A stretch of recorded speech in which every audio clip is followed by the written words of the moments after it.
All right, let's take a look at a nice, beautiful coffee table. Now, you're looking at it, it does have marble sides on it.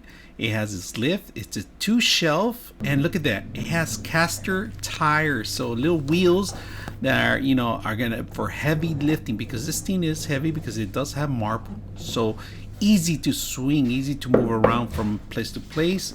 I like the structure of it, and one of the best things, like I said, it has a pop out table. This is something like I've been looking for quite a while. It's because we like to enjoy TV and put our drinks and everything else, but the only thing, it doesn't have brakes, so you have to hold on to it when you're bringing it down. That's the only thing, you have to push it down.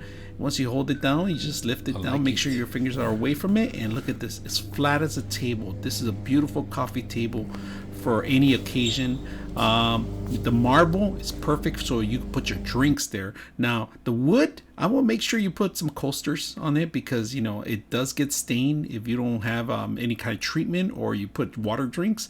So just be aware. And it's very simple. If you can see, just step down on it and push it back down and back up, and it should be easy. Now, this is really, really beautiful fine wood that I like. I like the extra marble addition that they have. This would look good on any room.